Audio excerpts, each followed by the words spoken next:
What's up everyone, hope you guys are all having a great day today, and well, the embargo for Resident Evil Village has finally dropped and the game is coming out in less than 48 hours, and it turns out the game has come out to fairly good reviews, and it seems like the game, while not as scary as, let's say, the Resident Evil 2 remake, people are saying that it's still fairly good aside from a few issues that are usually prominent in every Resident Evil game. But we are actually going to be taking a look at a truly unbiased YouTuber that I looked at a few months ago called Big Man Gamers. Now, Big Man Gamers is definitely a big man in the gaming industry, so big that he was actually able to break embargo and review the game a whole 24 hours before the embargo dropped to give us this wonderful review of Resident Evil Village where he just cuts the bullshit and tells us the truth. The game is just complete dog shit. So anyways, let's make like Big Man Gamers, cut the bullshit, and get on with the video.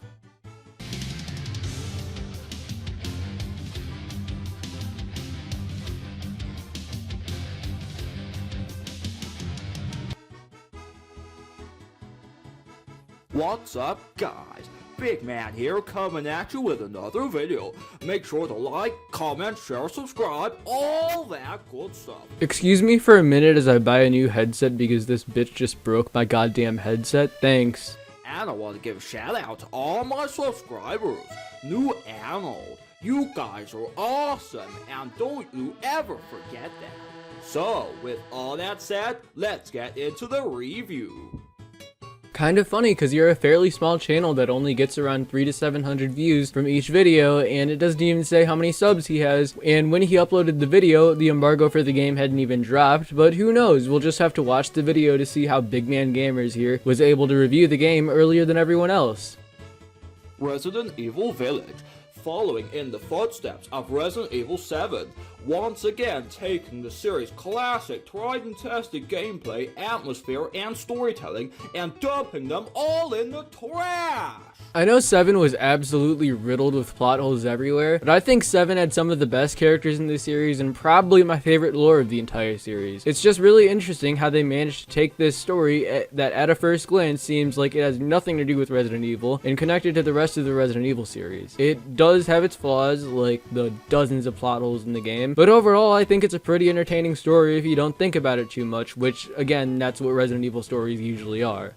Capcom continues smearing the good name of Resident Evil and turning it into Call of Duty. Yeah, because a slow-paced horror game with rednecks and fat titty mommies hunting you down is definitely comparable to COD. Turning it into just another first-person shooter. Resident Evil was always meant to be a first-person game, but the original PlayStation just wasn't powerful enough to do that. The first person is there to make the game feel more immersive. All to try and appeal to Fortnite playing Zoomers and Xbox fanboys who don't even buy Resident Evil games in the first place. Why are Capcom trying to appeal to a bunch of little kids who have no attention span? They're not. That's why the game is rated M and it's in the survival horror genre. And even then, it seems like Capcom has been advertising more to PlayStation with the limited time demos and stuff. So really, they're trying to appeal to the PlayStation crowd more than the Xbox crowd, but whatever. And play nothing but Fortnite, PUBG, Apex Legends, and COD, repeating the same mistakes they've made over and over and over again. Yeah, that's why almost 50% of Fortnite players come from PlayStation. Just like they did with Operation Raccoon City and the Umbrella Corps. Are you really trying to compare Resident Evil Village, again, a slow-paced survival horror game with exploration, item management, and some pretty deep lore, to fucking Umbrella Corps, which was literally just Capcom shilling out to try to get money from esports? Jesus fucking Christ. Trying to appeal to people who play on Xbox, who don't even play games.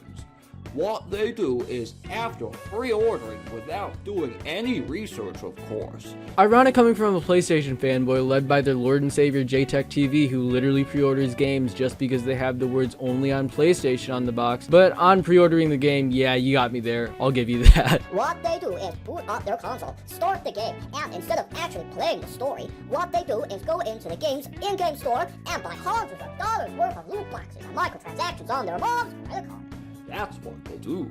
And then, if they were to actually play the game, Then they play it in co-op and skip every cutscene and try and speedrun the game. I mean, I can't say I blame them. Resident Evil 5 is complete shit when you're playing it alone. I also don't blame them for speedrunning the game because most Sony exclusives are boring as shit, and you'd probably want to get those done as soon as fucking possible. And who the fuck buys a game just to watch cutscenes? Just watch a Let's Play on YouTube at that point. Even though it's their first time playing that game. So sad. So sad indeed. And with Capcom continually sucking up to these people, sucking up to the lowest common denominator. That's why the demos have been timed exclusive to PlayStation. All of the trailers for the game have been shown in PlayStation events. Yeah, just trying to suck up to Xbox players, I guess. Every future Resident Evil game is gonna be like a clone of Fortnite, just like they are doing with our Evers, trying to get that Fortnite money. But don't you get it, Capcom? Those people don't even buy Resident Evil games in the first place. Again, that's just Capcom trying to get into the esports crowd again. After the complete flop that was Umbrella Corps, they know they can't sell these games on their own, so they bundle them in with the games people actually want, hoping they can get people to actually like them. It's honestly not a bad business strategy when you really think about it. They don't even play Resident Evil games. They just do nothing but spend 10 minutes playing a battle royale or first-person shooter, and then spend the rest of their day buying loot boxes from the in-game store. Well, it doesn't make any sense why they'd want to buy RE Village because they haven't even shown off loot boxes at all for the game yet, but okay. All the while saying things like, more Game Pass, more V-Bucks, more co-op. Resident Evil is supposed to be about zombies and survival horror, It's not about zombies, it's about corrupt corporations and bioweapons, and it's still about survival horror. They just threw in this shitty side project to get people to like it and get money from the esports market. Friggin' Tim Burton movie. It doesn't even resemble Resident Evil anymore. All anyone talks about is Big Boob Lady. And I don't blame them. Boobs are a very fair thing to talk about. This whole game is just a friggin' meme. And what's wrong with that? Why do they always have the need to waste half the game's resources tacking on some dumbass online mode for people who don't even buy Resident Evil in the first place? They didn't because they already confirmed that the game was going to be 10 to 15 hours long. They did it with Resident Evil 5, shoehorning in co-op, turning that into a Gears of War clone. I mean, I'd honestly say that RE5 is more of an Uncharted clone, but honestly, RE5 is so much fucking better with the co-op. I can't stress that enough. That game is basically unplayable when you're playing alone. Appeal to Xbox fanboys who don't even play Resident Evil. They did the same thing to Operation Raccoon City, and made you buy a season pass for the other half of the story too, to appeal to Xbox as well. Resident Evil 6, with the dumbed down Michael Bay shit and more co-op trash that no one wanted. Nah, they went with the Michael Bay shit with RE6 because 4 and 5 were both really successful, so they just kept amping up the action in each entry until the fans and critics said, okay, this is enough, go back to an actual scary game, and they did, and they've been doing that since the release of 7 in 2017. And the Resident Evil 3 remake, cutting out the Clock Tower, Park, and Gravedigger boss, making the game so short, so they could waste half the game's budget force-feeding you Resistance, another dumbass online mode no one wanted.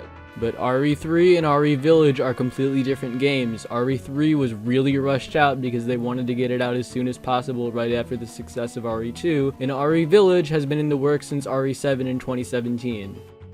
And now Resident Evil 8 with RE-verse, a clone of Fortnite, to try and appeal to the Xbox fanboy crowd who do nothing but buy microtransactions in PUBG and H1Z1. You'd have thought they would have learned from the Resident Evil 2 remake by now what fans really want and what people actually buy. But no, they have to keep ruining their games with online and microtransaction cash grab garbage. All to try and appeal to people who won't even buy the game in the first place. This all started with Resident Evil 4, a good game in and of itself, but it was a simple shooting game, which attracted the normies and casuals, and started the downward trend we are still seeing today. I mean, I'll agree with him that 4 on its own was a good game, but did cause the downfall of survival horror, but they fixed that with 7 and perfected it with 2, and based on all the new experience they've had and the fairly good reviews of Village as I'm recording this, chances are Village is probably going to be at least a pretty good survival horror game. Even though people are over that online crap and are hungry for a traditional Resident Evil experience. And we've gotten that 3 times already. And now they are trying to appease COD-playing normie Xbox and mobile gamers because they are all a bunch of whales who buy microtransactions and love in-game ads.